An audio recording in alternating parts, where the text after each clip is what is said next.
Muchas gracias, maestro Jorge Gómez. Muy buenas noches a todos, estimados colegas, amigos todos. Es un placer estar aquí con ustedes. Iniciando esta nueva semana laboral, iniciando también este ciclo de conferencias, ya tuvimos una plática introductoria el viernes pasado.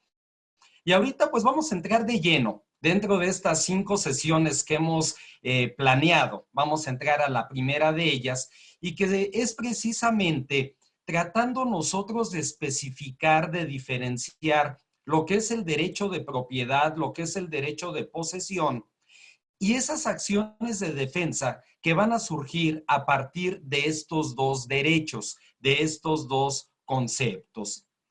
Aquí es importante, como lo comentábamos el viernes pasado, identificar y señalar nosotros lo que es por una parte los derechos reales, ese derecho que vamos a tener nosotros sobre la cosa, para que a partir de ese derecho podamos nosotros hablar de las acciones reales que vamos a tener para la defensa de esos derechos.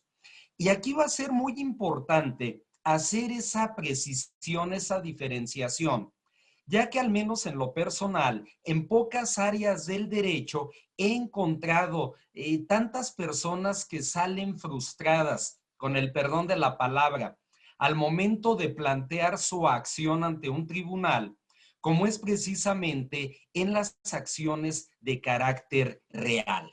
Entonces, ese es nuestro objetivo, precisamente entender el derecho para que a partir de ese derecho sepamos nosotros plantear la acción correspondiente, cumplir con todos los elementos que exige el planteamiento de esa acción para poder nosotros obtener una sentencia, una resolución favorable en ese sentido.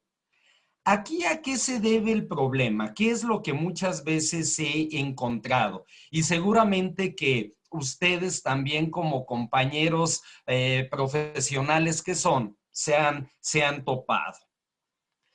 Mucha gente, y eso lo he encontrado a lo largo y ancho de la República, se cree propietaria, y así lo señalo, se cree propietaria cuando se carece del título con el que verdaderamente acredite ese carácter.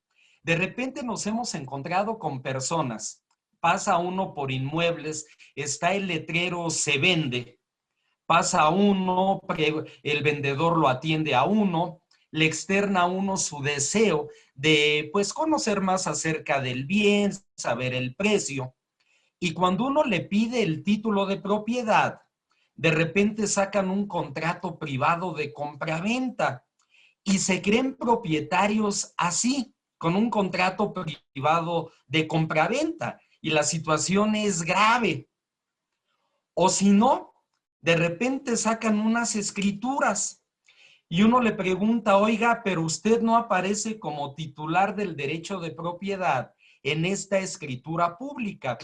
Y dice, no, efectivamente no, pero mire, voltean la escritura y dice, el anterior dueño me la endosó, como si una escritura pública fuera objeto de un endoso, o situaciones donde de repente sacan una escritura y la escritura está a nombre de la abuelita. Y uno le pregunta al vendedor, oiga, ¿y su abuelita? No, pues es que mi abuelita ya murió.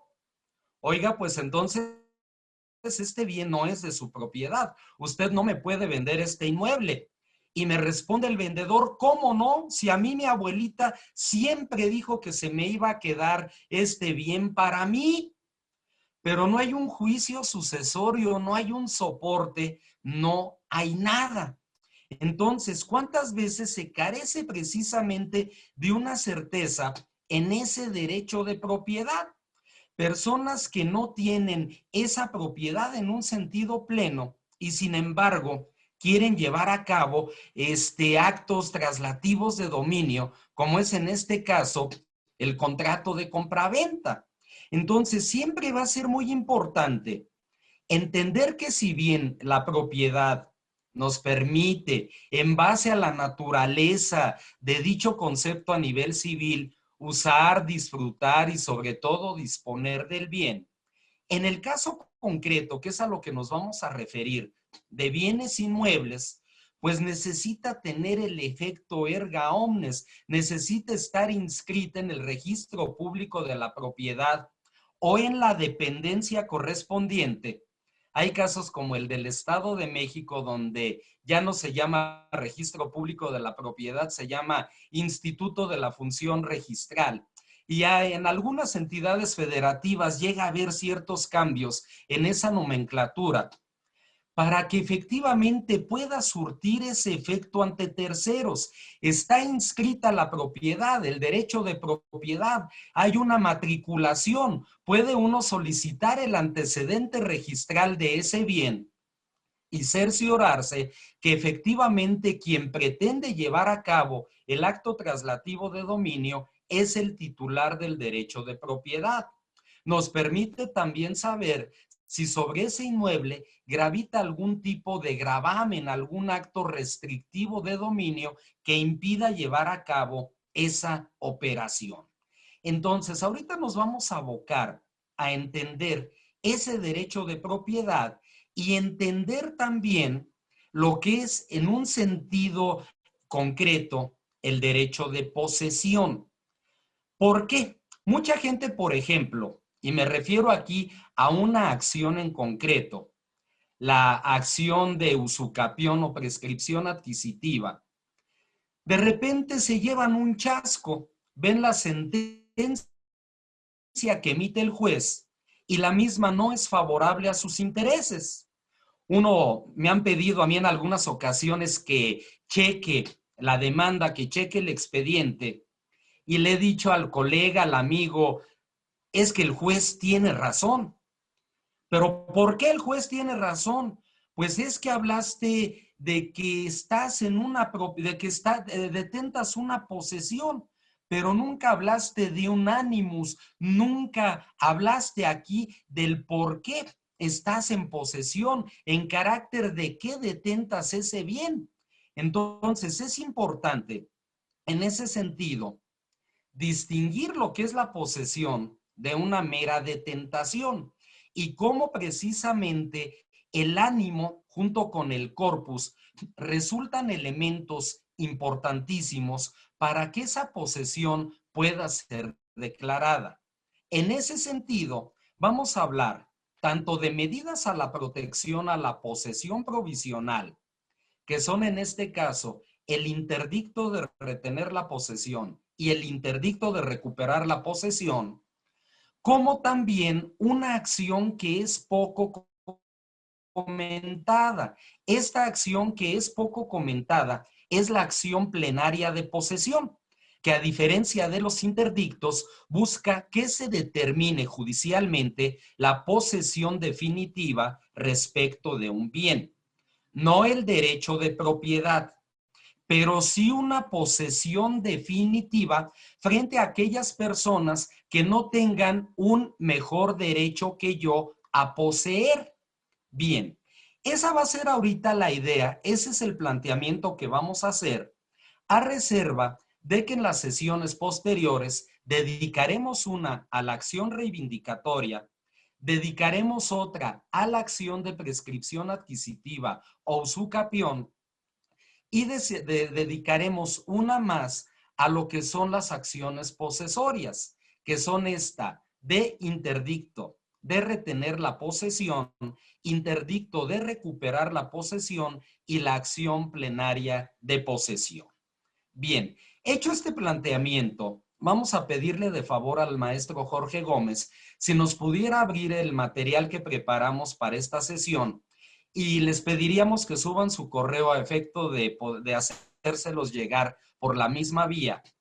Vamos a pedirle entonces este material y vamos a ver aquí algunos aspectos importantes que se deben de tomar en cuenta para entender precisamente el derecho y la acción, como se ha venido comentando. Partimos aquí de una idea general. Todo aquello que puede ser objeto de apropiación constituye un bien. Y aquí hablamos de una situación importante, ese deseo, ese ánimo de apropiación.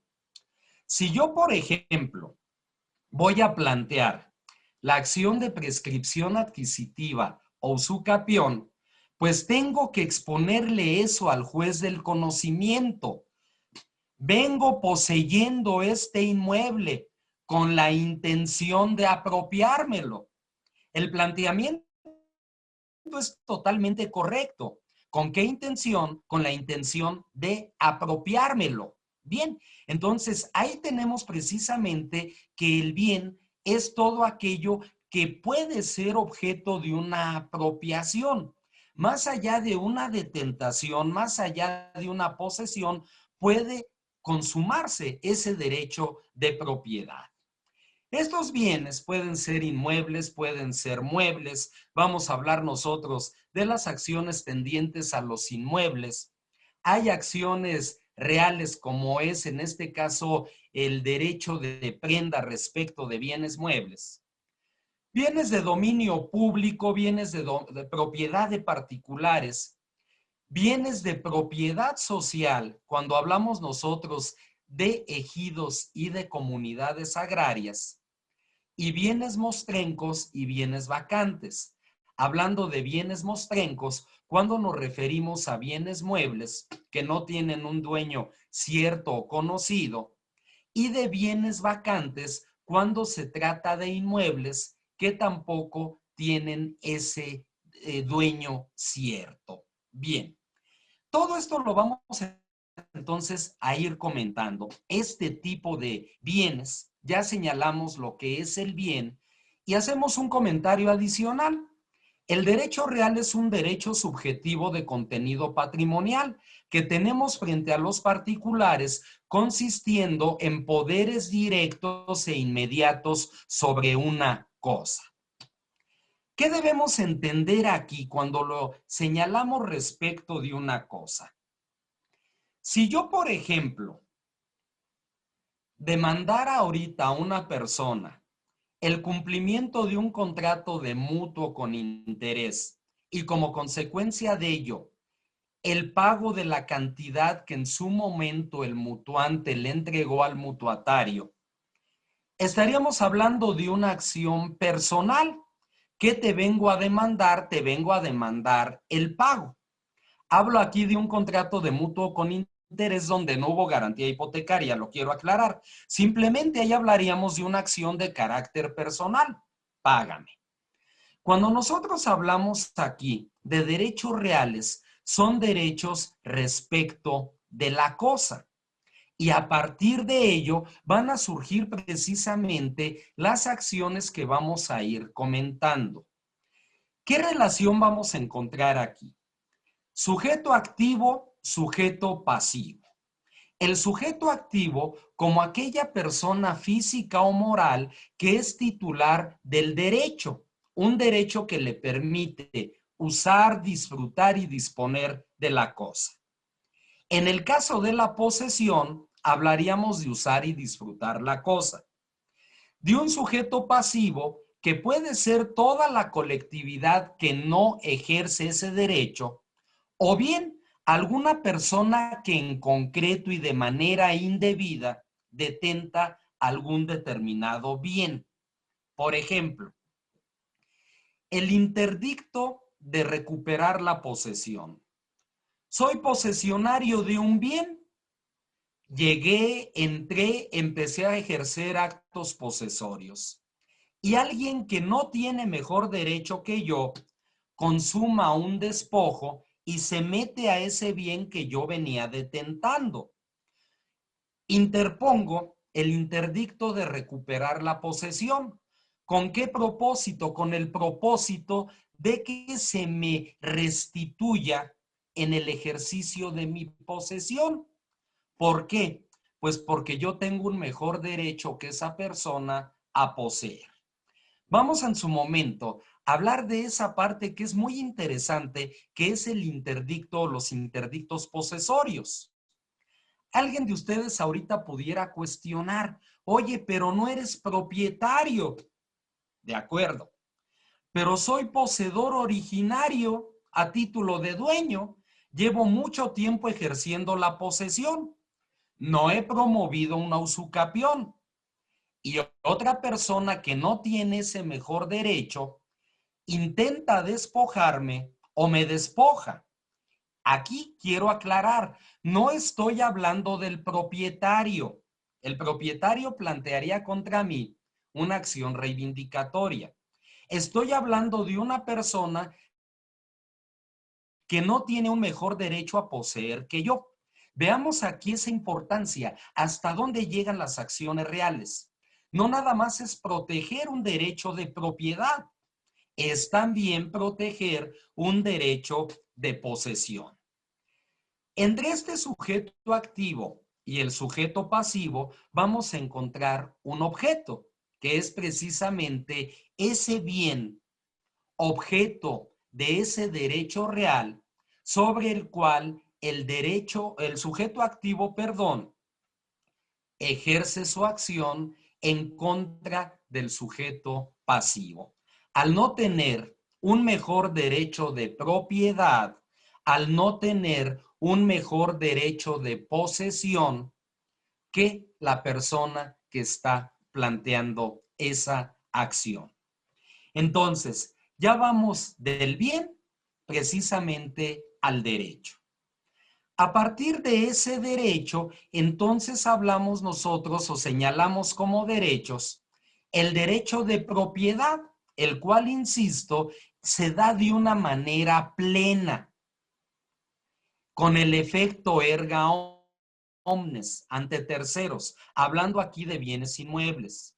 El derecho de posesión, que no habla solamente de una detentación en un sentido material, ese derecho de posesión que nos habla precisamente de un objeto y nos habla de un ánimo de posesión. Hay un ánimo. Yo ejerzo ese derecho respecto del bien con un ánimo definitivo, detentar, poseer, para posteriormente consumar un derecho de propiedad a mi favor.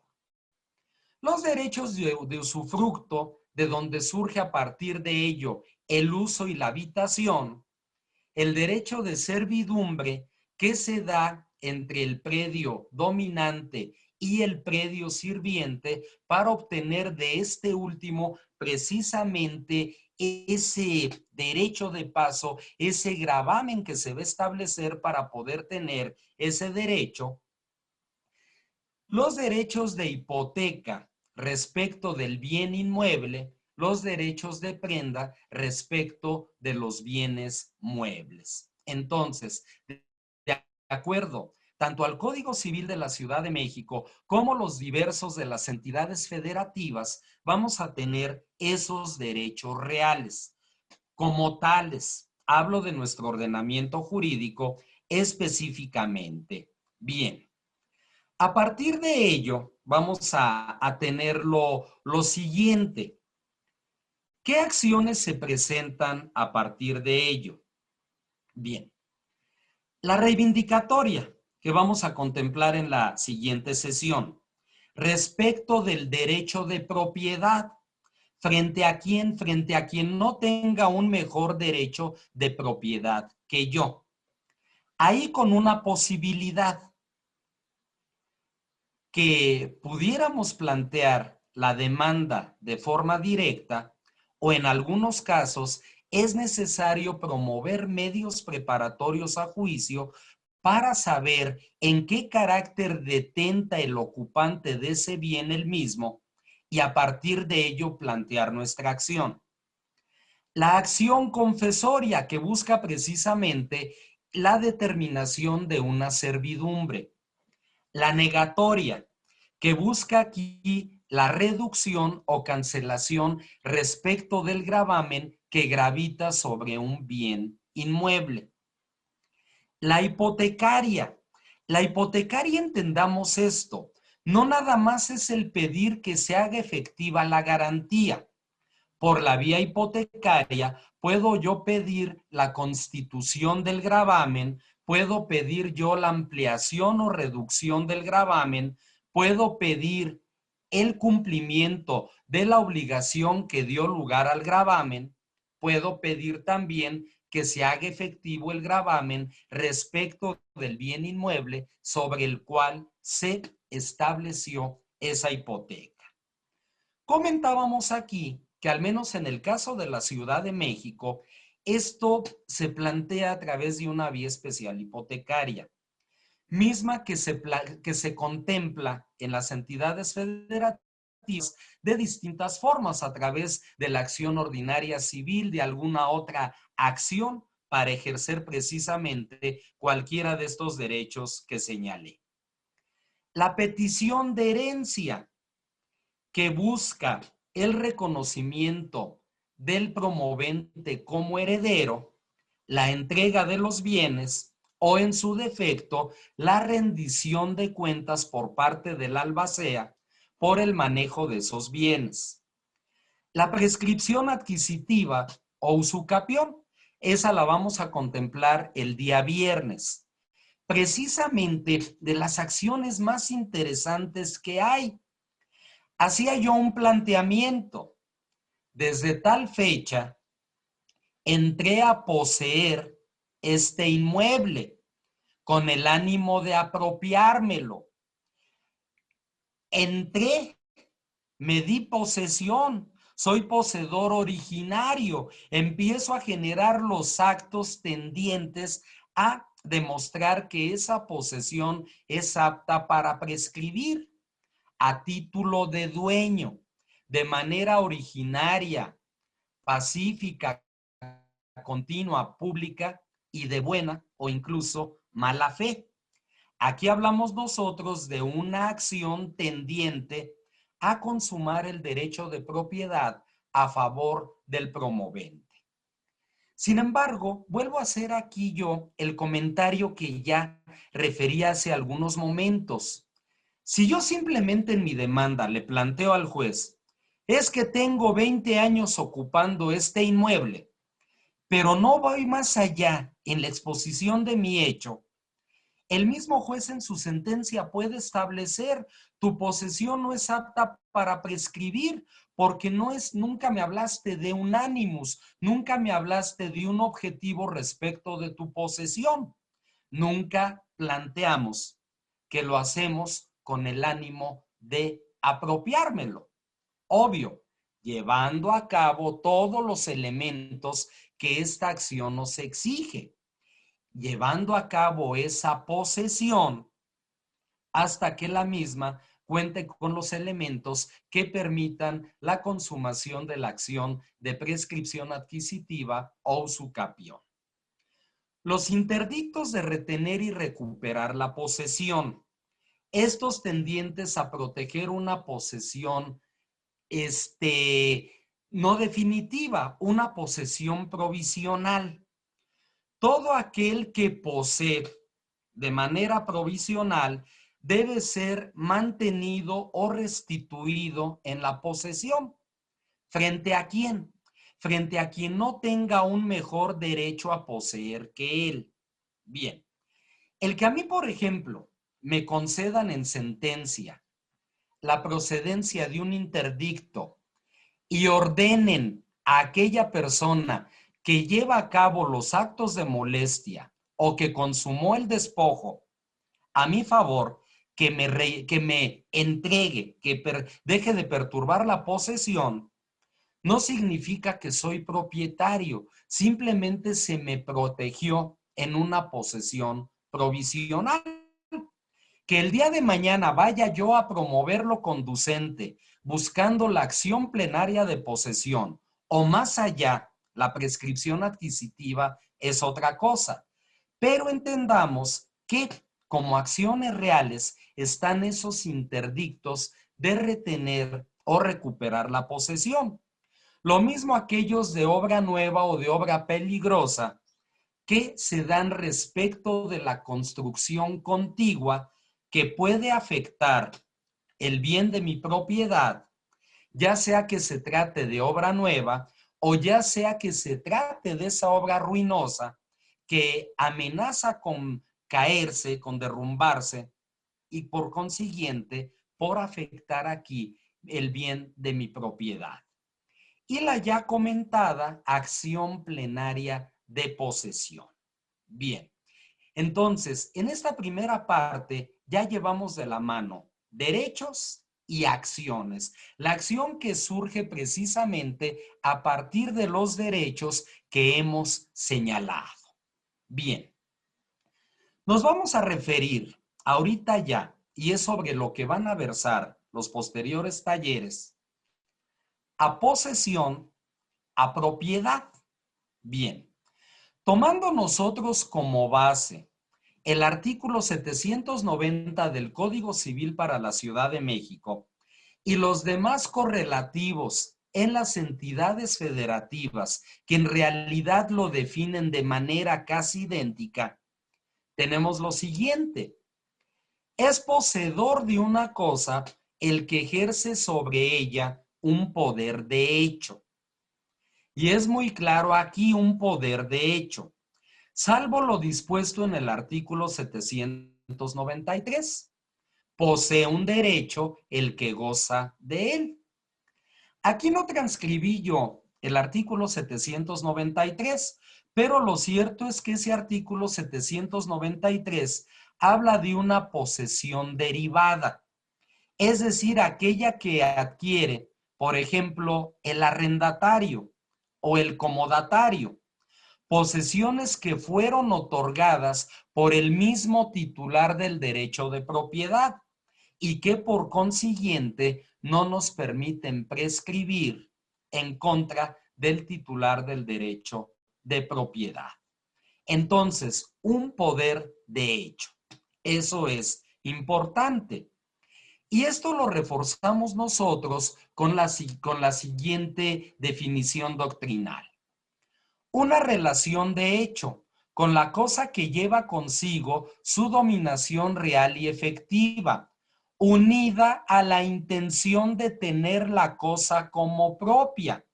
Y eso se me pasó subrayarlo, pero es fundamental, unida a la intención de tener la cosa como propia. Es decir, al ser yo ya un detentador de ese bien, yo voy más allá. Yo busco, tengo la intención de tener esa cosa como propia, con la idea el día de mañana de prescribirla. Más allá de una mera detentación, estoy hablando yo aquí de una intención que no me da la posesión derivada. Comentábamos aquella que surge de lo que es el arrendamiento, el comodato. Es aquella que yo vengo ejerciendo o que empiezo a ejercer de manera originaria y a título de dueño. De ahí que, por ejemplo, pensando en una futura prescripción adquisitiva, yo pague contribuciones sobre ese bien, obtenga un traslado de dominio por parte del Instituto Catastral que me permita empezar a generar esa contribución, esos impuestos, el predial, distintos actos posesorios tendientes precisamente a consumar a mi favor esa prescripción adquisitiva. Entonces, es muy importante esta última parte. Además de la relación de hecho sobre la cosa y esa dominación real y efectiva, está la intención de tener la cosa como propia. Bien, y de esto último vamos a tener dos elementos en la posesión. Un objetivo que es el corpus y el otro subjetivo que va a ser el animus. El corpus. Este comprende el conjunto de actos materiales que demuestren la existencia del poder físico que ejerce el poseedor sobre la cosa para retenerla de forma exclusiva. A ver, ¿aquí a qué me refiero? Voy a abundar un poquitito más, a reserva de que lo vamos a hacer incluso con un escrito de demanda cuando hablemos nosotros de la prescripción adquisitiva.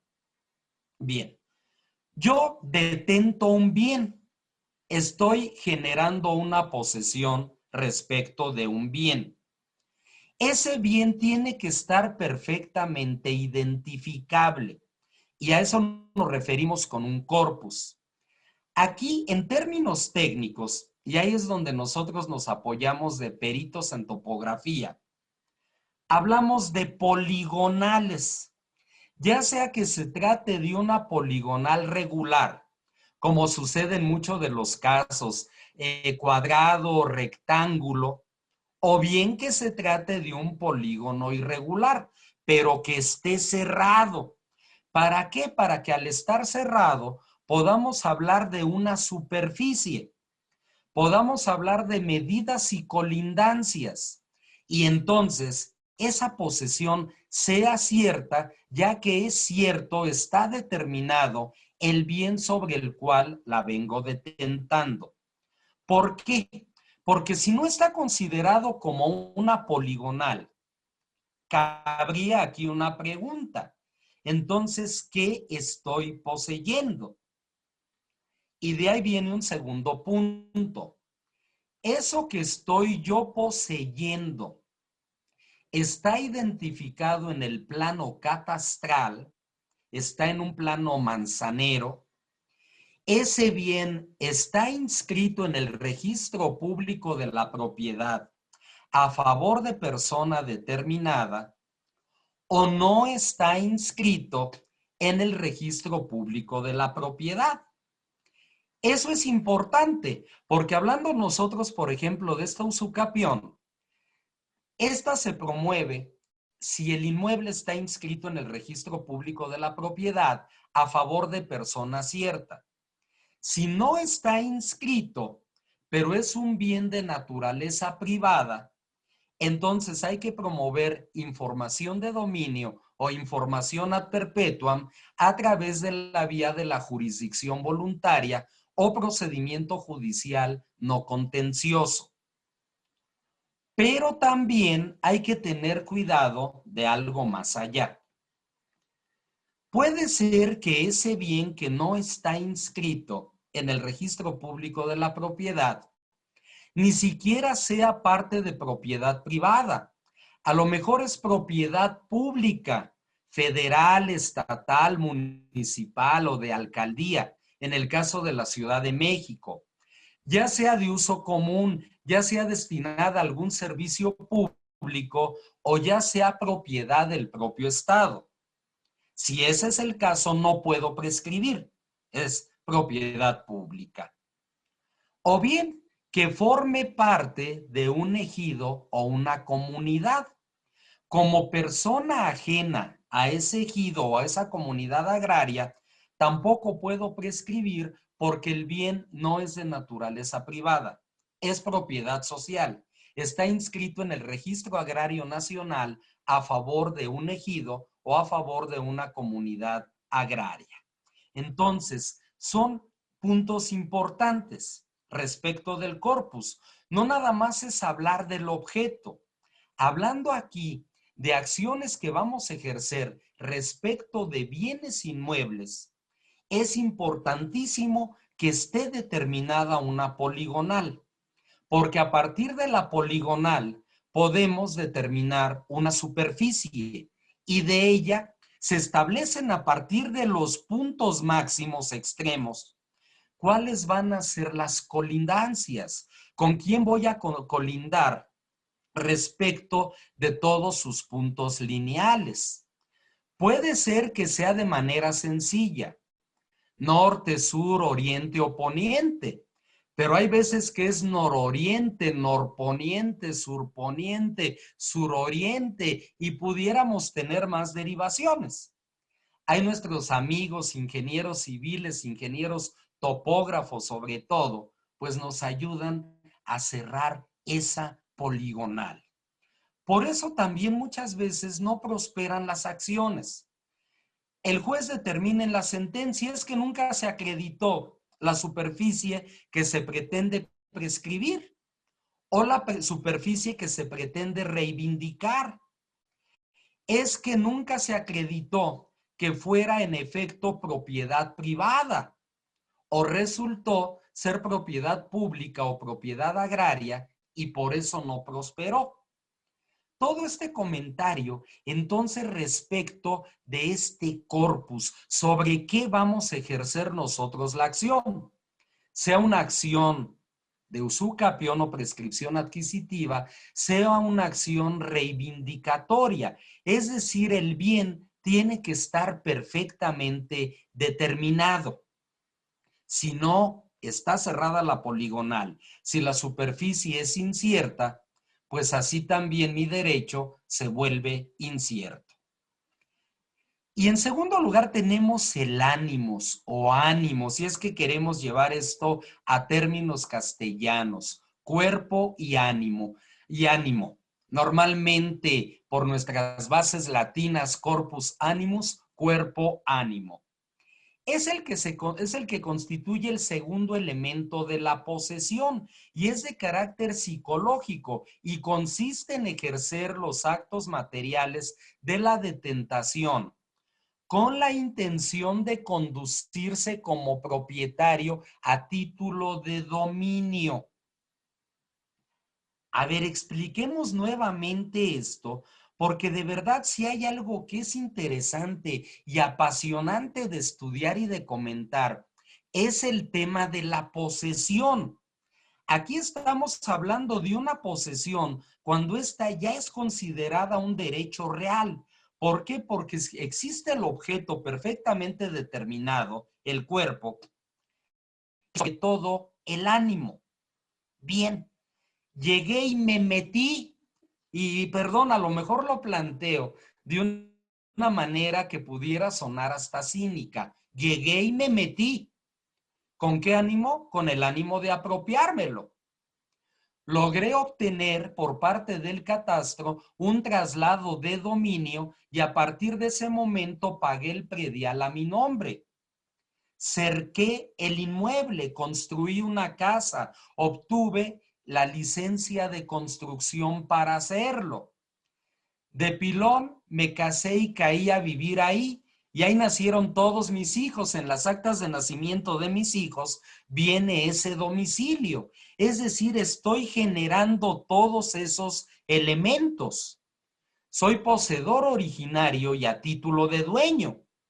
O bien, me vendieron con un contrato privado de compraventa. Ese es el acto por el cual entré a poseer el bien. Con ese contrato fui al catastro, obtuve mi traslado de dominio y empecé a generar los actos posesorios a título de dueño. El principal acto a título de dueño es precisamente el pago de contribuciones. Bien, entonces vuelvo a reiterar aquí esa importancia que tiene la posesión. La posesión no nada más es estar ahí, sino estar en un bien perfectamente determinado, con una intención perfectamente determinada. Me conduzco como dueño, realizo actos a título de dueño, seguramente con la intención de incorporar de una manera formal ese bien a mi propiedad. Bien, pues esto sea entonces respecto de la posesión, que como podemos ver, pues no es poca cosa. Tiene mucho fondo esto, entender la verdadera posesión. Alguien de ustedes me podría cuestionar y decir, oye, pero tú vas, dijiste y te metiste. Y si el dueño presenta una denuncia penal por despojo, bien, eso es otra cosa. Y claro que puede prosperar la denuncia de despojo en mi contra, como puede prosperar también la acción reivindicatoria que esta persona intenta en mi contra, si yo no he creado o generado esos actos posesorios suficientes para incorporar el inmueble a mi propiedad. Entonces, ahí sí quiero ser muy claro, nada nos exime de ese riesgo.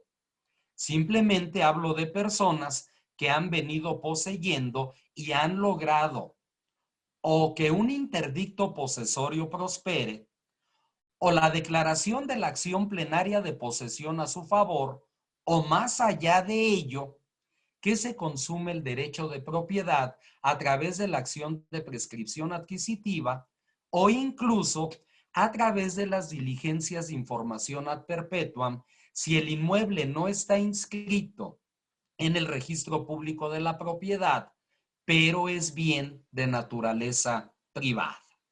Bien, vayamos ahora con ese punto que va más allá, el derecho de propiedad. Aquí quisiera profundizar yo un poquitito e irme primeramente al fundamento constitucional. Nuestro precepto constitucional, nuestro artículo 27, señala como primera parte, y todos nosotros lo conocemos, que la propiedad de las tierras y aguas comprendida dentro de los límites del territorio nacional corresponde originariamente a la nación.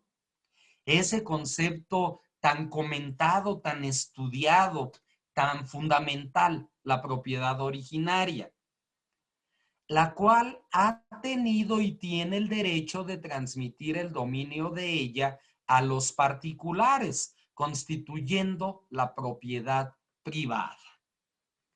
Hacíamos el comentario.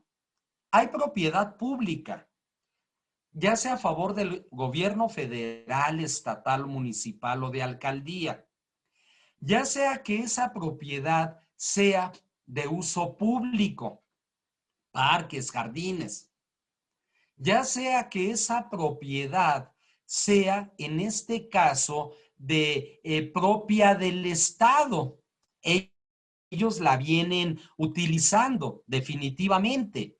Sea también que ese derecho de propiedad lo tengan sobre otros determinados bienes para un servicio público. Lo cierto es que es del Estado y no la podemos prescribir. Hay todo un régimen en ello, todo el régimen de lo que es la propiedad estatal. Tenemos también el ya comentado, lo ya comentado de la propiedad social en favor de ejidos y comunidades, que parte también de este supuesto. Aquí vamos respecto de la propiedad privada. Y de la norma fundante, que es la Constitución, tenemos una definición legal que nos da el artículo 830 del Código Civil para la Ciudad de México y sus correlativos de otras entidades federativas. Aquí tenemos compañeros que están presentes en este momento del estado de Durango, del estado de Querétaro, de algunas otras entidades federativas. Yo me encuentro en Nuevo León. Y bien, aquí tenemos entonces este concepto que es breve y que vamos a reforzar ahorita.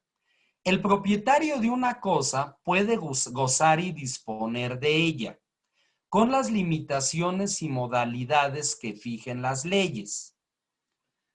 Nos habla de un uso que va de la mano con un goce y nos lleva a disponer de ella dentro de un marco legal, dentro de los límites que la propia ley señale. Por ejemplo, cuando una persona, un inmueble se ve afectado por un decreto expropiatorio causando el malestar del propietario. Recordemos que el interés público siempre estará por encima del interés particular. Yo puedo usar y disfrutar de mi bien, pero con las limitaciones que las propias leyes me señalen. Muchas personas, por ejemplo, se llevan este tipo de decepciones, de chascos.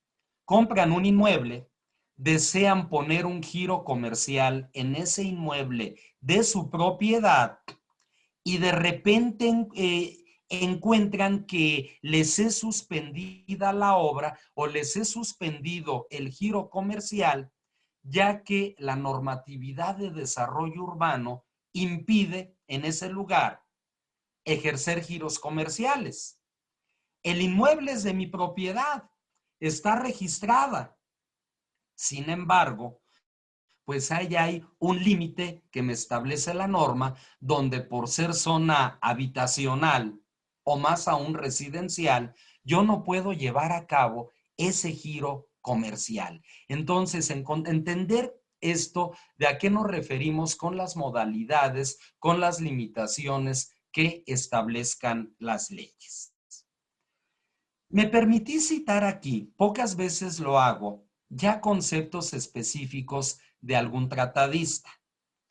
Don Rafael Rojina Villegas, de las máximas autoridades en lo que es el saber jurídico, que nos ha legado un gran conocimiento a través de su fabulosa obra de derecho civil, nos dice lo siguiente: derecho real por el cual una cosa se encuentre, es la propiedad, derecho real por el cual una cosa se encuentra sometida al poder jurídico de una persona de forma directa, exclusiva y perpetua, para que ésta pueda retirar todas las ventajas económicas que la cosa sea susceptible de prestarle, siendo ese derecho oponible a todo el mundo. Soy propietario, me beneficio de los frutos que genere el inmueble. Me beneficio de poder dar en arrendamiento, en comodato, de cualquier otra forma transmitir ese uso, y hablamos entonces de esas ventajas económicas. Y sobre todo, es importante este último punto, siendo este derecho oponible a todo el mundo.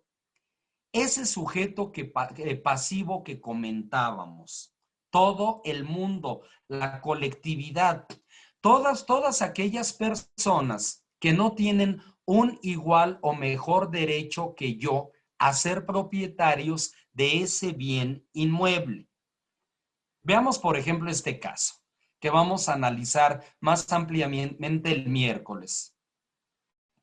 Cuando yo promuevo la acción reivindicatoria, mi principal prestación es que el juez declare que soy propietario de manera plena sobre ese bien.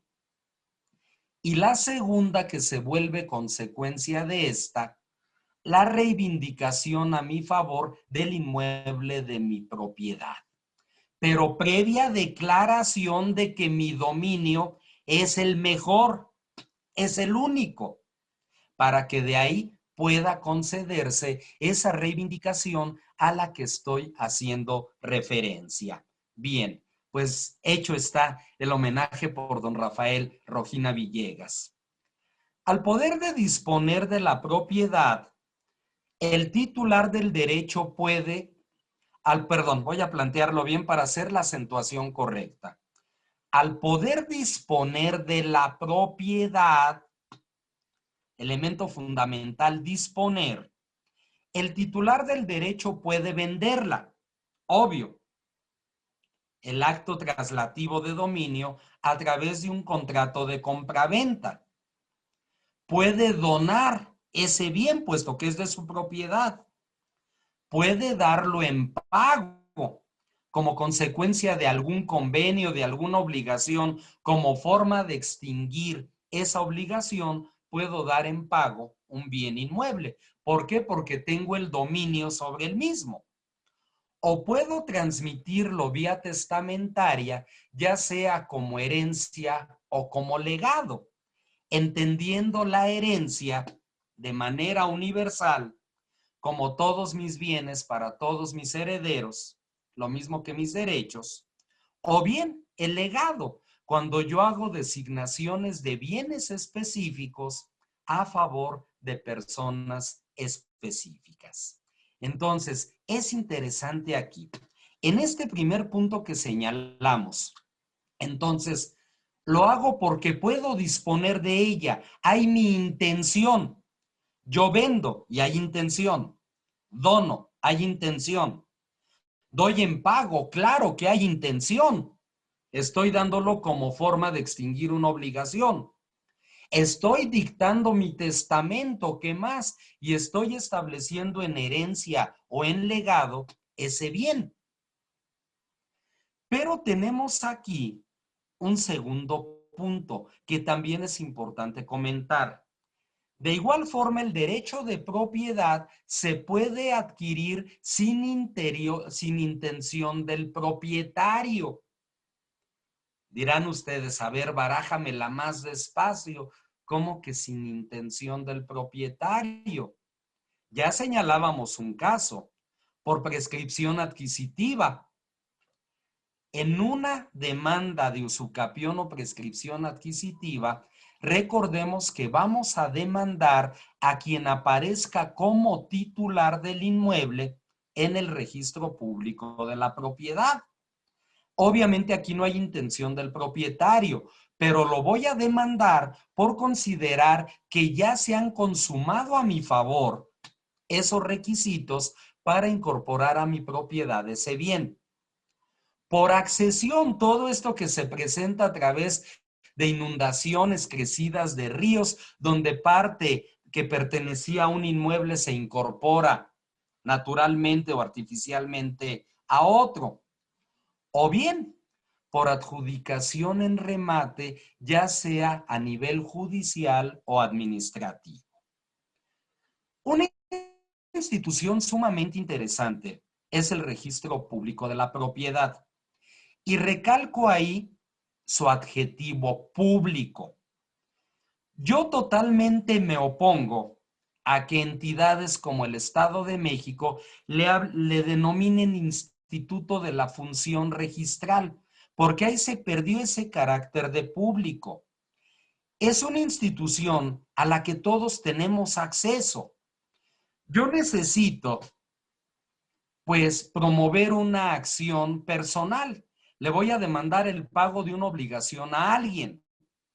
Quiero ver si ese alguien es propietario de algún bien inmueble sobre el cual pueda yo después embargar y rematar. O voy a promover un juicio mercantil derivado de un título de crédito de algún otro documento que traiga aparejada ejecución. Voy al registro público de la propiedad, encuentro un bien a favor del deudor, está a su nombre, no gravita ningún gravamen sobre el mismo, y el mismo día en que llevo a cabo el cumplimiento del auto de execuendo, lo señalo para embargo, y ese embargo se va a anotar en la partida correspondiente. Entonces, sea que exista la voluntad del titular del derecho de propiedad, o bien, aun cuando no exista esa intención, puedo consumar el derecho de propiedad a mi favor cuando prescribo en contra del anterior propietario. Cuando por accesión el inmueble de mi propiedad se ve favorecido por un incremento en su superficie.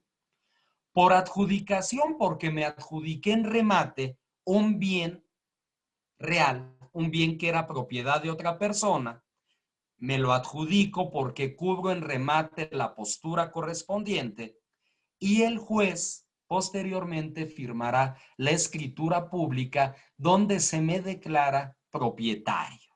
Bien.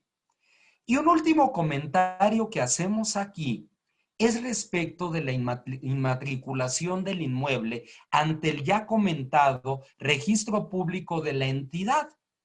Esto tiene como fin producir los efectos erga omnes, que traducido al castellano significa oponible a tercero. El registro es público. Nosotros podemos consultar las partidas correspondientes. En algunas entidades federativas de manera gratuita, en otras hay que pagar derechos, pero finalmente puedo consultarlo. ¿Quién es titular del derecho de propiedad de este bien? ¿O quiénes son? Si es que hay aquí un derecho de copropiedad. ¿Existe o no algún gravamen? ¿Hay alguna anotación preventiva? ¿Hay alguna situación restrictiva del derecho de propiedad? Esa es la gran ventaja del registro público de la propiedad y de ese efecto erga omnes. Yo siempre lo he sostenido con mis alumnos. Un buen abogado debe dominar registro público de la propiedad, debe ir de la mano. Incluso he propuesto en diversas universidades que se imparta la materia de derecho registral. Es una ciencia, no es cualquier cosa.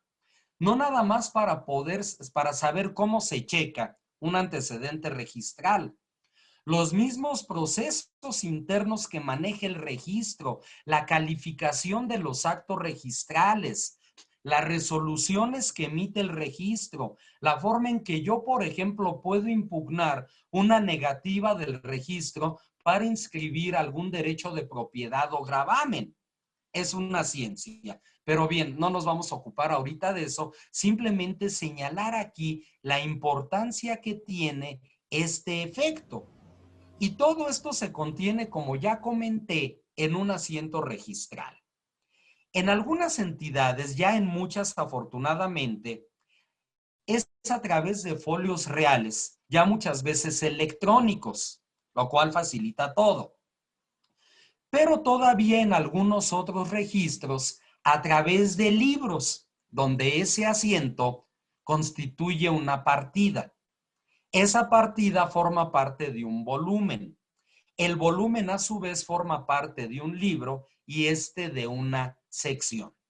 Esos libros que todavía consultamos, ese día sí hay que llevarnos nuestras toallitas porque las yemas de los dedos nos terminan negras, pero todavía se maneja de esa manera.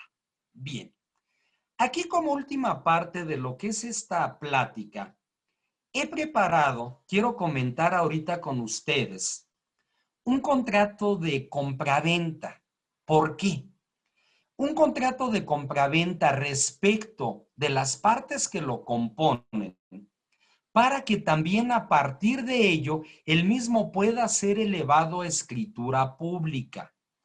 Parte del problema de las operaciones traslativas de dominio se da precisamente en que los contratos no se plantean de manera correcta, son sumamente vagos en sus declaraciones y cláusulas. Aquí vamos ahorita a comentar este contrato teniendo nosotros siempre en mente en que el mismo pueda elevarse a escritura pública, pueda inscribirse en el registro público de la propiedad sin ningún tipo de problema. Bien, aquí como comentario vuelvo a tomar como base el Código Civil de la Ciudad de México y los nombres de las partes que intervienen son nombres ficticios. Acuérdense que hay que proteger los datos personales. Los de ustedes que han estado en talleres anteriores, pues han advertido que nunca utilizo los nombres reales, siempre nombres ficticios para evitar problemas en ello. Aguas porque los clientes nos podrían fincar una responsabilidad por tal situación. Primeramente tenemos nosotros lo que va a ser el encabezado o preámbulo de este contrato, contrato de compraventa inmobiliaria o simplemente compraventa, que de conformidad con lo dispuesto por los artículos 22, 48 y 49 del Código Civil para la Ciudad de México, celebran por una parte la señora Nieves, a quien en lo sucesivo se le denominará como la vendedora, y por otra parte el señor Albino, a quien en lo sucesivo se le denominará como el comprador. Respecto del inmueble ubicado en calle Lluvia número 7, Lote 12, Manzana 1, fraccionamiento Hogar Digno, mismo que no existe, Alcaldía Coajimalpa, Ciudad de México, que en lo sucesivo se le denominará como el inmueble, sujetándose a las siguientes declaraciones y cláusulas. Importante desde el principio fundar el contrato en las disposiciones legales aplicables. Señalar quiénes intervienen, vendedor, comprador, y para evitar repeticiones respecto del nombre de ambos, simplemente vendedor, comprador. Declaraciones. Esta primera es muy importante, hablando de lo que ya se comentaba. Declara la vendedora, inciso A, tener la disposición jurídica a título de dueño del inmueble, ubicado en la dirección ya comentada, lo que acredita con la escritura pública número tal, libro tal, año tal, de fecha tal, otorgada ante la fe del notario licenciado tal, el cual no existe, ni hay tampoco ese número de notaría en la Ciudad de México, y el cual se encuentra inscrito en el registro público de la propiedad y del comercio de esta ciudad bajo el folio real tal, mismo que tampoco existe, está demasiado grande ese número, pero bueno, lo importante aquí, describo plenamente el inmueble, hago referencia a la escritura pública en la que consta ese derecho de propiedad y a la asiento registral donde consta ese acto traslativo de dominio que se dio a partir de la escritura pública. Es importantísimo para que se hagan contratos bien, que no tengan problema cuando se lleven a matricular o, en antes que matricular, a protocolizar ante notario. B, que su domicilio se encuentra ubicado en el mismo en que se ubique el inmueble, materia de la compraventa, y que no existe interés jurídico de terceras personas con relación al inmueble, materia de esta compraventa. Es decir, no hay algún tercero que sea acreedor de alguna obligación civil o de alguna obligación de pago a nivel mercantil. Declara el comprador A que su domicilio se encuentra en tal lugar, que tiene interés y plena capacidad jurídica y económica para celebrar tanto este contrato de compraventa como la escritura pública que contendrá el contrato de compraventa definitivo, el cual se sujetará a las disposiciones contenidas en el Código Civil para la Ciudad de México y lo señalado en las siguientes cláusulas. Aquí cabe, antes de entrar a las cláusulas, también un comentario. Cuenta con la capacidad económica para celebrar este contrato, así como para su posterior escrituración. Mucha gente paga y, oye, no tengo para escriturar, le dice el comprador al vendedor. Cuando ya tenga dinero, ¿me acompañas? Y el otro le dice, sí, sí, sí, cómo no, sí, sí, te acompaño. Obviamente estoy hablando en un sentido sumamente irónico. O bien, ¿cuántas veces el comprador le solicita al vendedor? No tengo para escriturar. ¿Me puedes extender un poder para actos de dominio irrevocable sobre este bien? Hoy en día, esos poderes ya tienen muchas restricciones, ya no pueden ser de manera indefinida.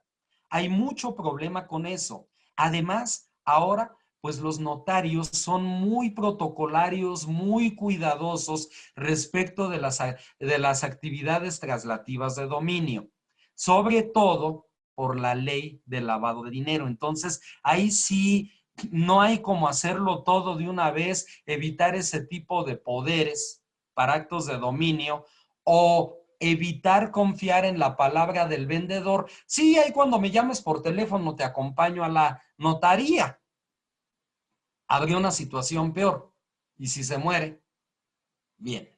Entremos ahora sí a las cláusulas. ¿Y qué vamos a establecer nosotros en estas cláusulas?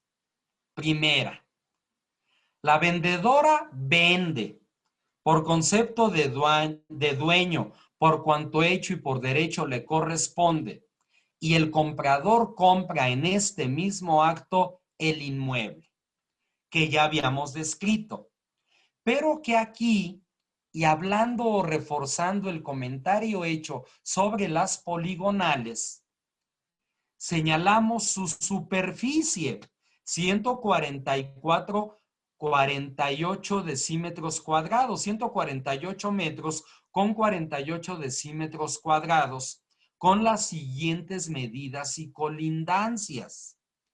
15 metros al norte con lote 13, 15 metros 75 centímetros con lote 11 al sur, 9 metros 18 centímetros con lote 17 al oriente, 9 metros 18 centímetros con calle Lluvia.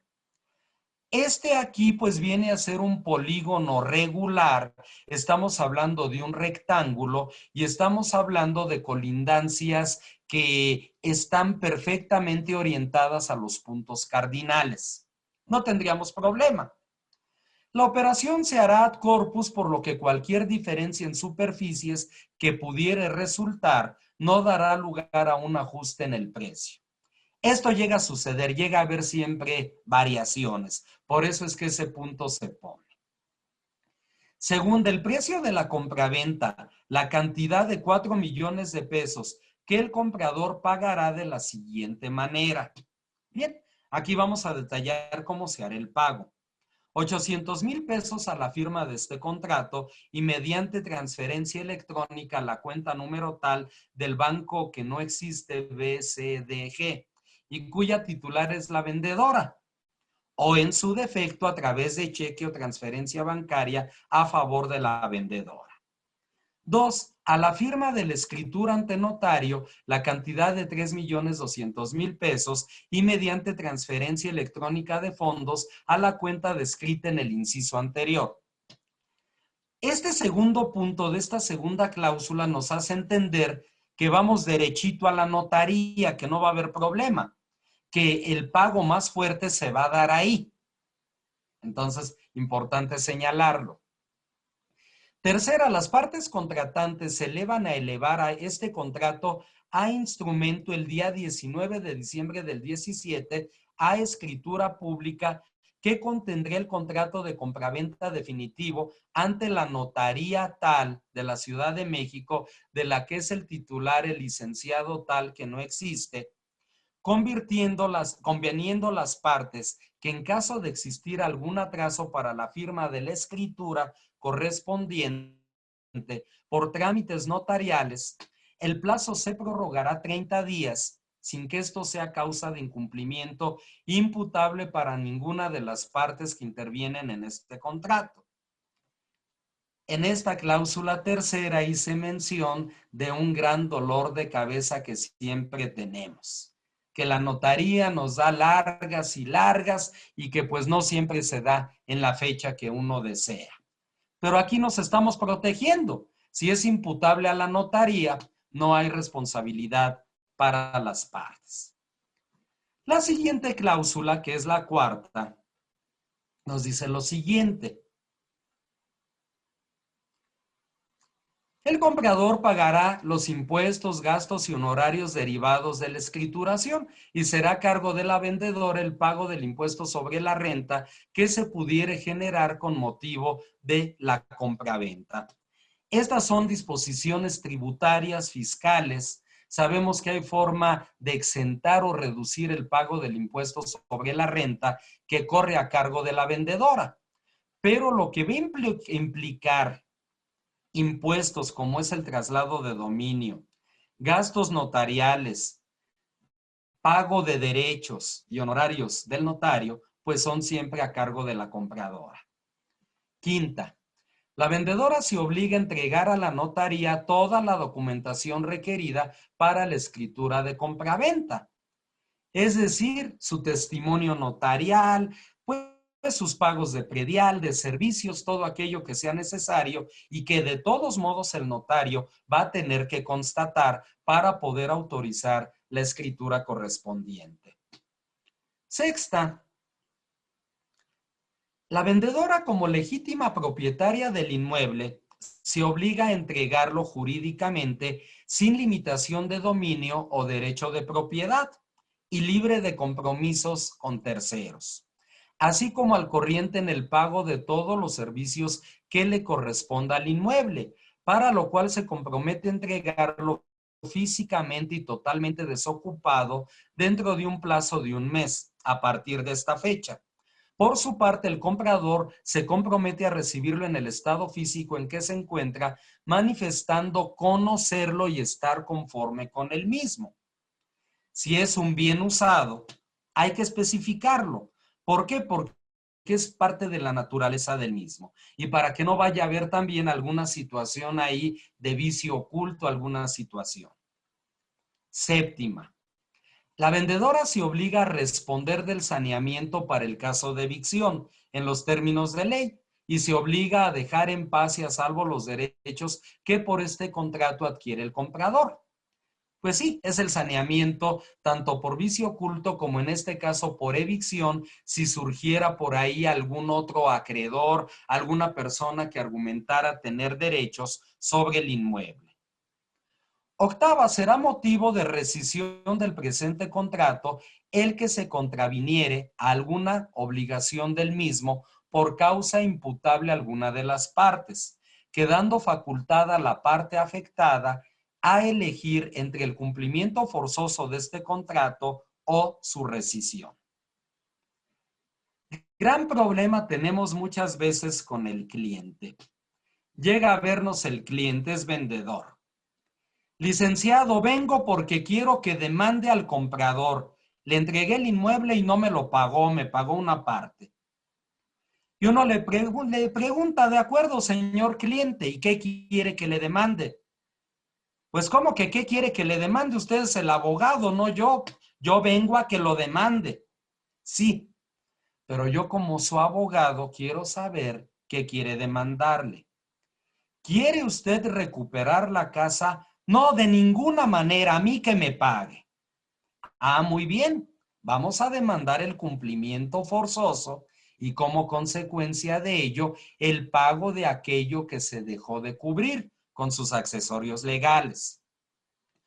Oiga, señor cliente, ¿quiere usted recuperar el inmueble? Sí, sí, que se deshaga la operación, que a mí me devuelvan el inmueble. Bien, vamos a demandar la rescisión, como consecuencia de ello, la devolución del inmueble y los demás accesorios que surjan a partir del contrato de compraventa. Importantísimo distinguir cumplimiento de rescisión. Por eso decía que aquí el que nos va a dar la respuesta es el cliente. ¿Qué quiere? ¿Quiere la casa o quiere el dinero? Novena. De común acuerdo, las partes contratantes convienen que en caso de incumplimiento imputable a cualquiera de ellas, la responsable cubrirá como pena convencional el 10% del costo total de la operación, independientemente de las acciones que procedan, debiendo ser pagada al momento del incumplimiento. Ya sea rescisión o ya sea cumplimiento forzoso, lo que dice aquí es que la pena aplica en ambos casos y que deriva o va a ser cubierta como consecuencia del incumplimiento. Continúa esta misma cláusula señalando lo siguiente.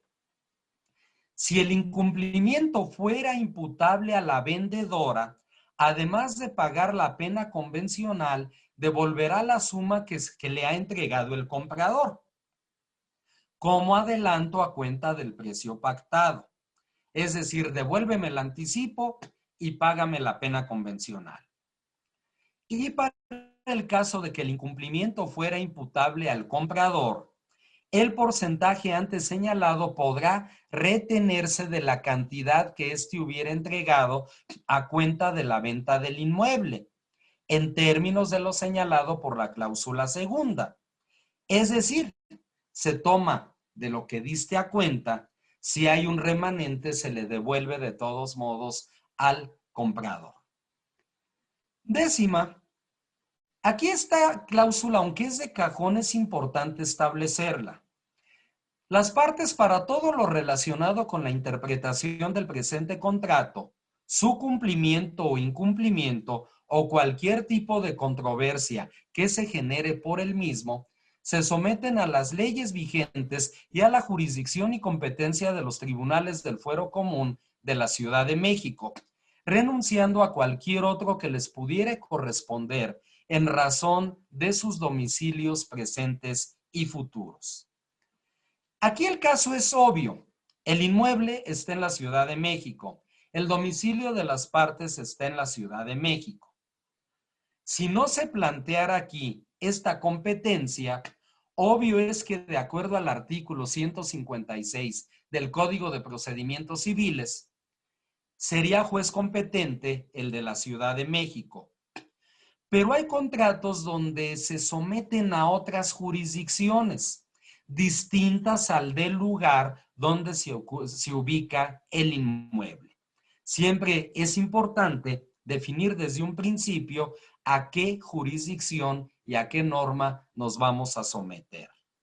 Concluimos entonces este contrato, pues señalando en la cláusula 11ª que las partes contratantes se identifican entre sí y señalan como domicilio para recibir notificaciones, emplazamiento o cualquier tipo de comunicación establecida en el presente contrato, los domicilios que señalan cada una de ellas en sus declaraciones, mismos que ya vimos al principio. Sabidas las partes de los alcances y el contenido del presente contrato, y de que para su celebración no existió dolo, ni violencia, ni error, ni mala fe, ni cualquier otro tipo de vicios de la voluntad, lo firman de conformidad por triplicado en la Ciudad de México a los 19 días de octubre de 2017, la vendedora Nieves, el comprador Albino. Bien. Quise hoy incluir este contrato. En las siguientes sesiones vamos a incluir escritos de demanda. Ahí van a ser demandas. Pero lo quise hacer ahora para destacar parte de esto que hemos venido señalando nosotros, lo importante que tiene el definir el derecho de propiedad y sobre todo a nivel de inmuebles, cuando ese derecho constará en el registro público de la propiedad. Hay gente que con el perdón de la expresión lo que tienen es aire, no tienen nada, no cuentan con nada, no tuvieron esa preocupación de formalizar ese título en el que conste su derecho de propiedad. Veremos entonces la demanda de acción reivindicatoria pasado mañana, veremos demandas interdictales y plenarias de posesión, vamos a ver la demanda de usucapión y por último hablaremos de lo que es el juicio ordinario civil para llevar a cabo cualquiera de las acciones que se ha planteado. Pues bien, yo les agradezco mucho su presencia. Quedo a las órdenes de ustedes para cualquier pregunta, para cualquier comentario. Muchísimas gracias. Excelente conferencia, profesor. Muchas gracias. Estuvo súper completa desde las definiciones. La verdad, yo estaba a punto y apunte. La verdad, muy bien. Muchas gracias, maestro. Quien tenga una duda, por favor, tiene el uso de la voz, solo quita el micrófono. Buenas noches. Adelante, licenciado Fernando. Gracias. Buenas noches. Primero que nada, una felicitación enorme, mi querido Mike. Tu exposición al tema que no es nada fácil, no es una materia de poca importancia, no es fácil que se comprenda por los litigantes. Yo he pensado, y te lo he comentado en algún momento a los amigos, que este tipo de acciones, este tipo de tema, es otro nivel. No es de lo más sencillo que se pueda tratar. Pues además de que se refiere a la propiedad privada, inmuebles sobre todo, que es uno de los bienes más preciados de cualquier persona, pues su manejo en los tribunales también tiene mucho de delicado. Y nos enfrentamos pues a los criterios también de las autoridades judiciales, ¿verdad? Que de un juzgado a otro, de una puerta a otra, que son vecinos, puede cambiar esto. Felicidades, te mando un abrazo muy grande. Mike, sabes que te aprecio enorme. Saludos a tu familia y de mi familia también. Muchas gracias, licenciado Fernando, eres muy amable, te agradezco muchísimo. Amigo, fíjate que me surge una duda. En lo personal, no a tu exposición porque es muy buena, pero sí un poquito a la práctica. Imaginemos que en un juicio de estos que estamos platicando, de la usucapión o prescripción positiva, pues ya tenemos, como bien dices, determinado en nuestra idea cuál es la superficie del terreno que vamos a manejar, ¿verdad? Pero, y en el acto que utilizaron, de compra-venta, pues pusieron alguna superficie con todo lo que tú platicaste, ¿verdad? Haciendo la delimitación de los linderos, etcétera. Y así lo tenemos en el papel. Pero en la realidad resulta que por poco que sea, la diferencia en alguno de los linderos no es lo que corresponde en el papel, ¿verdad? 1 metro, si tú quieres, cualquier diferencia. No pensemos en una diferencia grande, que sería lo mismo. Pequeña o no pequeña es una diferencia y ya no concuerda con lo que está en el documento y con lo que físicamente se tiene como posesión.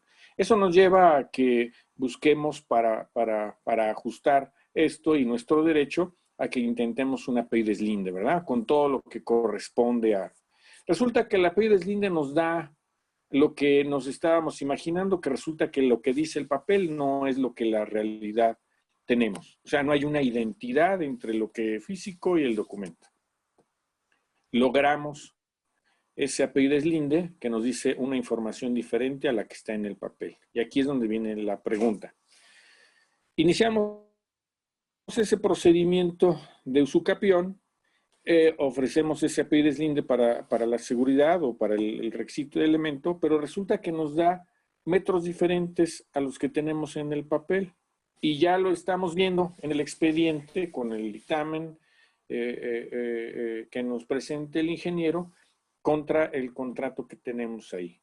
En los hechos de la demanda pusimos lo que corresponde al contrato, pero tenemos ya en la secuela del procedimiento ese dictamen que nos dice que es diferente la medida, pues, en la superficie, en los linderos de ese inmueble. Aquí está la pregunta. ¿Qué sugieres tú que podamos hacer? En ese caso, ya iniciado el procedimiento, el documento dice una cosa y el apeo que nosotros mismos planteamos dice otra. Sí, licenciado, ¿cómo no? Aquí normalmente a lo que nos enfrentamos es a esto. Hay una palabra aquí que se utiliza muchas veces, bueno, son 2 palabras, que es se dice. 10 metros al norte con calle tal, y luego le ponen ahí entre paréntesis, se dice 10.5 metros. Por ejemplo, es algo que llega a suceder y eso es totalmente común. Aquí el riesgo es que el juez no nos quiera declarar que se consumó esa usucapión. Aquí lo importante sería promover antes de la acción judicial la rectificación ante catastro, que haya esa rectificación ante catastro para que, habiendo la rectificación ante catastro, entonces podamos ya tener ahora sí la base para prescribir, que es lo que normalmente yo he hecho. Entonces, ir ante catastro, regularizar, para que, y muchas veces aún con catastro se sigue manejando el se dice, pero bueno, ya está autorizado por la autoridad catastral. Primero yo agotaría esa instancia antes de hacer ya el planteamiento de la acción ante el juez, porque para el juez va a ser muy fácil, no coinciden, no hay identidad, no se consuma. La sentencia, pues, declara procedente la acción. Aquí lo importante sería entonces esa rectificación ante el propio catastro. Entonces, a partir de ahí es donde procede. Y son acciones, situaciones administrativas muy comunes el llevar a cabo esos procedimientos de aclaración, de relotificación. De hecho, y a raíz de que existen los famosos drones, ya es común que por toda la República esté el dron ahí dándose la vuelta y de repente, no sé si a alguien de ustedes le ha pasado, que nos viene el requerimiento y nos piden pagar diferencias, porque lo que tenían ellos en el plano catastral no coincide con lo que detentamos. Entonces, ahorita está siendo muy común y de repente nos llega el requerimiento para el pago de diferencias. Entonces, hay el procedimiento administrativo ante catastro antes de ir al juez. Sí, de acuerdo. Sin embargo, tenemos un contrato de compra-venta que utilizamos para la demanda de prescripción, donde demandamos al titular registral, que en el ejemplo pues puede ser, ya falleció, me estoy metiendo más, pero para dar un poquito de idea. y está firmado. Ese es nuestro documento que vamos a utilizar como nuestra base de acción, ¿no? Es el título. Y el documento tiene ciertos años, el titular registral ya no está, y este es el único documento que tenemos, o el documento que tenemos para acreditar nuestra posesión en base a este contrato de compraventa. Pero las medidas que tiene no corresponden con lo que físicamente tenemos, ¿no? Entonces, sabemos por el apellido Deslinde que es buena sugerencia hacerlo antes de llegar al juzgado, pero en su caso ese contrato, bueno, sí le va a caber a lo mejor el se dice en la demanda, pero en términos de lo que estamos platicando, ya no ajusta, ¿verdad? El se dice, pues sí lo podemos usar de muchas maneras, ya claro, podemos entender, pero no corresponde, ¿verdad? La realidad es que no corresponde lo que dice el contrato con lo que físicamente está, que ya logramos soportarle en una apellido Deslinde antes de llegar al juzgado con la usucapión para que no tengamos el compromiso, ¿verdad? Ajá. Hay, por ejemplo, ¿qué sucedería? Yo no estoy demandando el cumplimiento de un contrato. No. Yo ese contrato puedo señalar, simplemente lo señalo, como que a mí me vendieron, me metí a partir de esa fecha, empecé a generar los actos, pero acreditándole al juez que esa posesión la he ejercido por una superficie diferente. No estoy demandando en base al contrato, estoy demandando en base a mi posesión que surgió con ese contrato. Y hay veces que ni siquiera hay contrato, simplemente llegué y me metí con el ánimo de apropiármelo en tal inmueble que consta de tal superficie y de tales colindancias. Ahí es donde podríamos tener eso a nuestro favor, donde ahí no nos afecta tanto esa diferencia que va a votar en las medidas. ¿Por qué? Porque no le voy a demandar, aun cuando voy a demandar al titular registral, no le voy a demandar un cumplimiento de contrato. Voy a demandar simplemente que se declare que ha prescrito a mi favor ese inmueble. Entonces, ahí es donde yo puedo manejar que yo siempre he poseído esta superficie y con estos linderos a partir de este acto, aun cuando el mismo no fue preciso en esa superficie, en esos linderos. Es solamente un antecedente, pero no demando en base al contrato. Bien, sí, me parece bien, Mike. Felicidades. Vamos, Fer, muchas gracias, a tus órdenes. Gracias, Mike. ¿Alguien que quiera subir también su correo para enviarle la información? Ya acabo de juntarla ahorita y en lo más rápido posible, en la medida de lo posible y con hoy, ya esté en sus correos. Cualquier duda o situación en contrario, por favor, mándenme otra vez correo por si no les llega la información o un mensaje a mi WhatsApp para volvérselos a enviar. La idea es que todos tengan los documentos que se están enviando en cada sesión.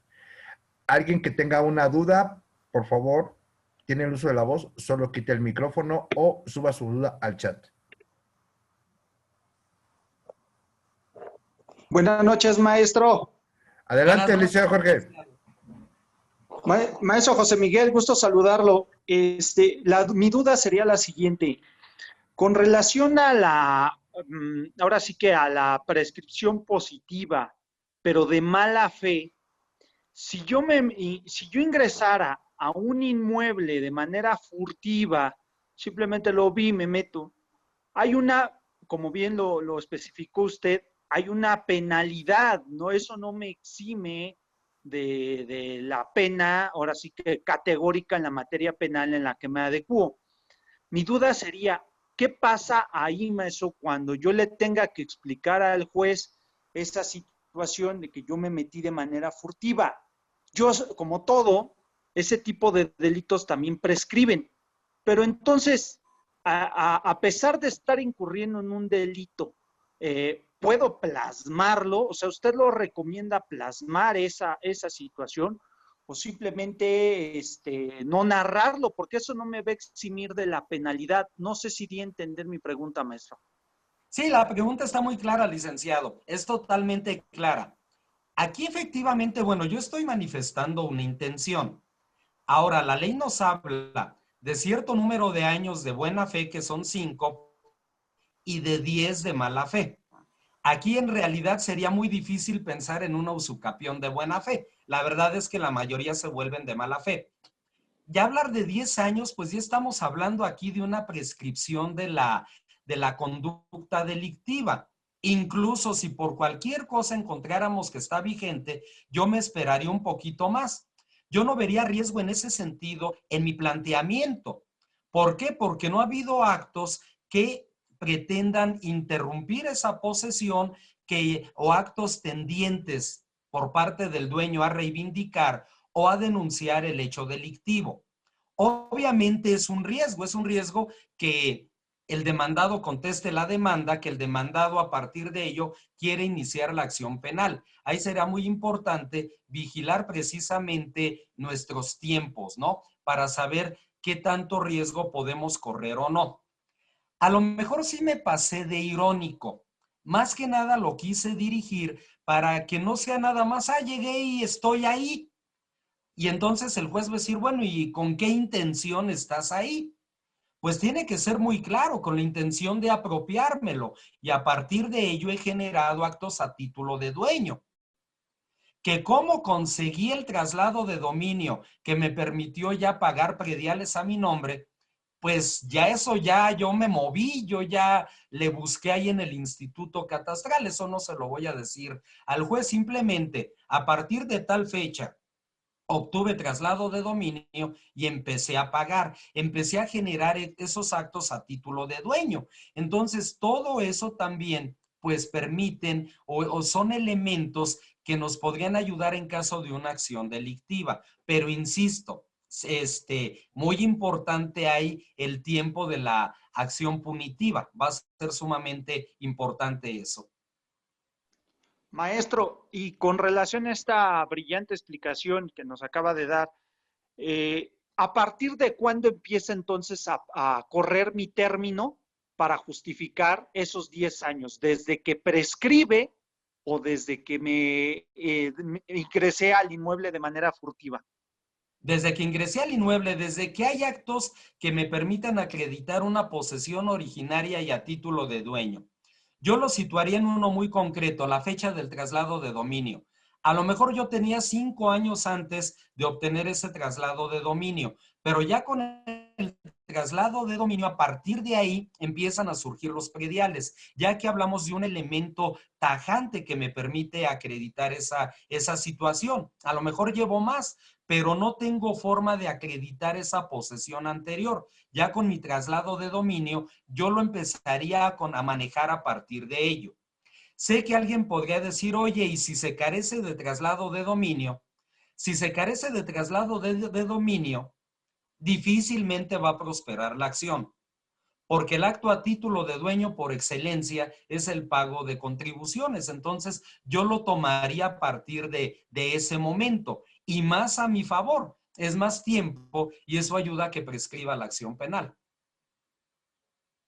Ok, entonces entiéndase, maestro, me sirven mis boletas prediales, a como las haya conseguido, eso es, como dice usted, eso es lo de menos, ¿no? Por así Así es. explicarlo.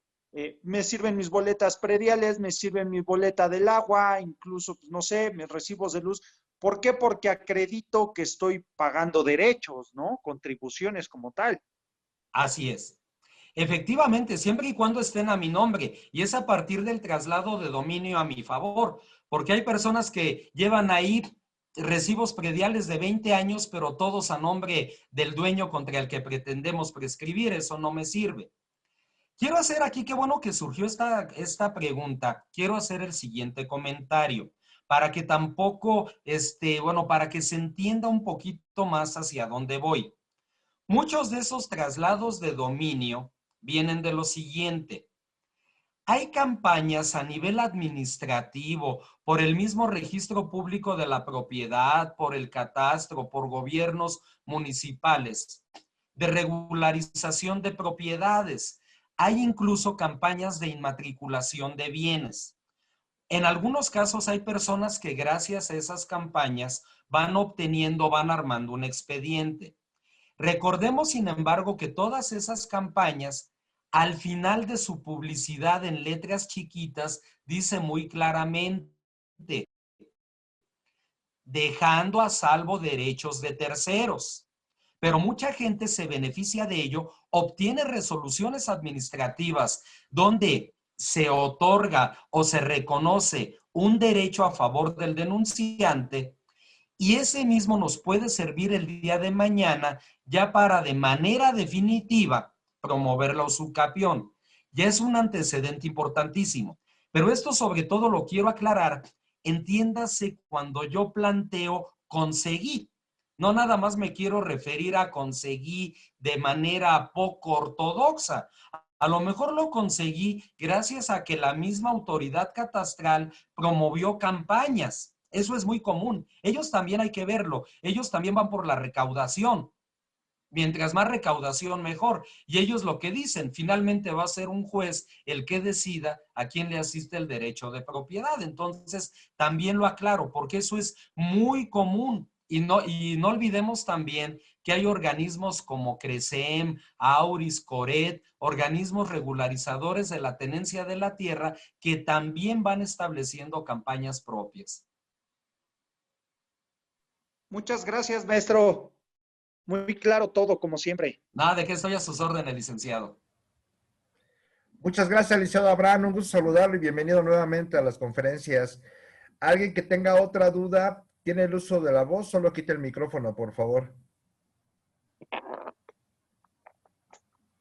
Adelante, licenciada Cristel, gracias. Sí, buenas noches, maestro Miguel. Gusto saludarlo. ¿Qué tal, Cristel? Buenas noches.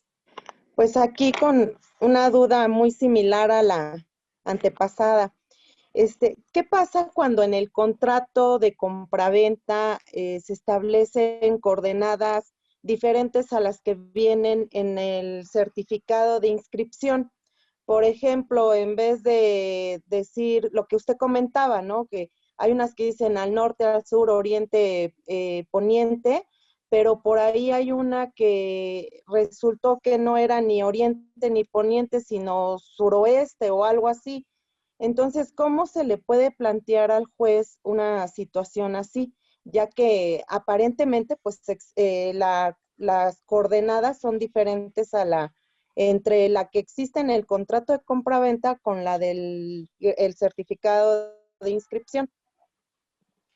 Sí, precisamente lo que se daría es esto, el certificado de inscripción es uno de nuestros documentos base de la acción en lo que es la usucapión, para saber que está inscrito y a favor de quién está inscrito.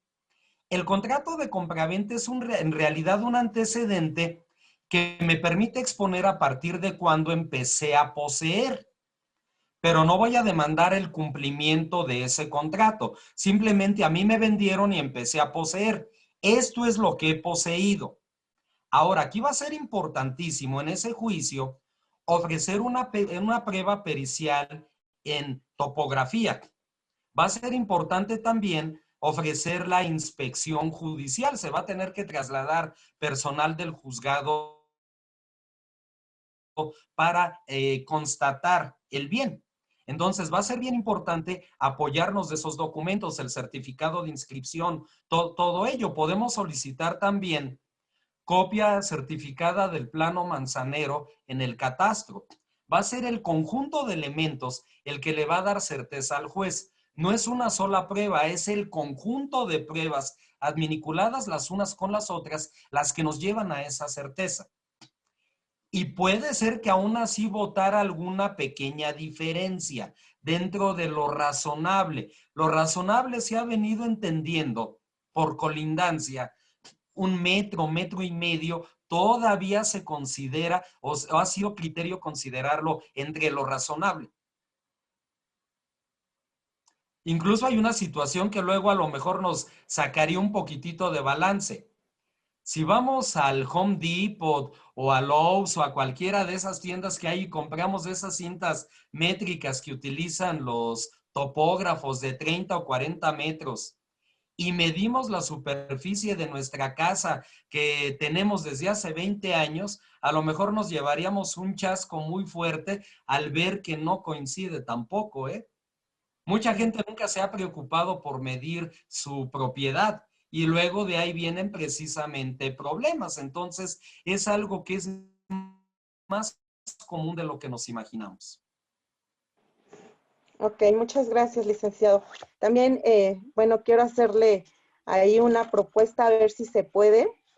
Pues en relación a los procedimientos que se llevan a cabo, que también comentaba usted antes, ya sea el registro público o aquí en el Estado de México, el IFREM, efectivamente debe ser una materia, a lo mejor actualmente, que se debería de impartir en la carrera de Derecho, pero me gustaría mucho que hubiera la posibilidad de que usted pudiera darnos esa conferencia en relación a todo ello, porque sí es muy importante.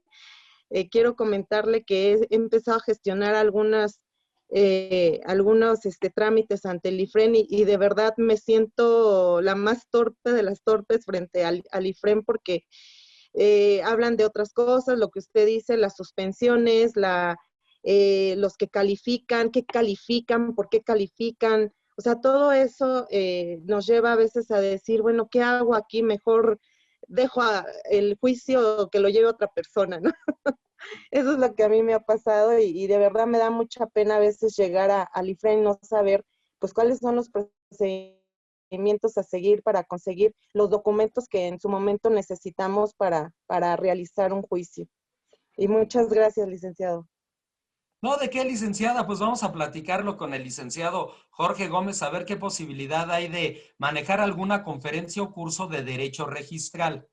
Ese problema es recurrente en muchas entidades de la República, no nada más en el Estado de México.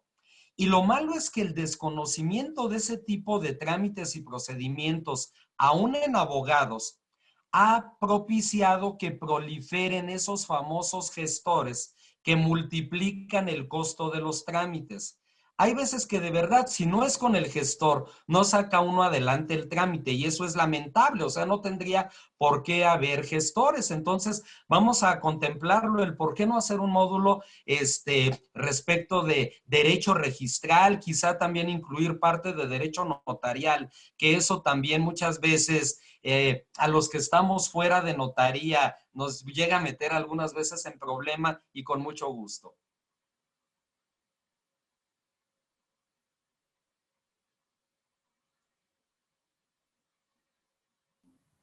Muchas gracias, licenciada Cristel. Y sí, lo vamos a proyectar, lo vamos a organizar y estructurar. Los cursos que propone el maestro José Miguel tienen un cauce para su organización y estructura. Y claro que sí, en un futuro próximo la tendrán en los promocionales, lo verán. ¿Alguien más que tenga una duda, por favor, tiene la voz o lo quite el micrófono?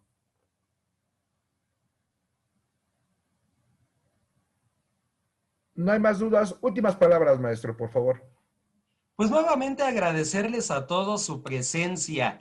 Hoy tenemos asistentes de la Universidad de España del Estado de Durango, de la Universidad del Valle de México, de la UNAM, de FES-Acatlán, de Ciudad Universitaria, de diversos lugares y eso pues desde luego que enriquece más todo esto. Yo les agradezco nuevamente su atención. De todos modos, cualquier duda, cualquier situación, está mi teléfono, está mi correo, yo quedo como siempre a las órdenes de ustedes. Y pues retomo aquí el comentario que hacía el licenciado Fernando Mena, que son realmente de las partes medulares del derecho, de las partes donde se aprende verdaderamente derecho a fondo, lo que son derechos reales, las acciones reales, donde hay mucha renuencia de muchos abogados a entrarle precisamente por lo que todo esto implica. Pero finalmente, con estudio, con planteamientos correctos, pues son acciones que pueden prosperar. Muchísimas gracias nuevamente. Pasen la mejor de las noches y nos estaremos viendo con el favor de Dios el próximo miércoles. Muchísimas gracias. Excelente conferencia, profesor. Magnífica, diría yo. Y continuaremos con todo para las siguientes sesiones que son de suma importancia, con un cierre final que nos mostrará todo el proceso. Gracias. Los esperamos el próximo miércoles. No falten, por favor. Gracias por su tiempo. Que tengan un excelente inicio de semana. Excelente noche. Nos vemos en la próxima. Gracias. Hasta luego, profesor.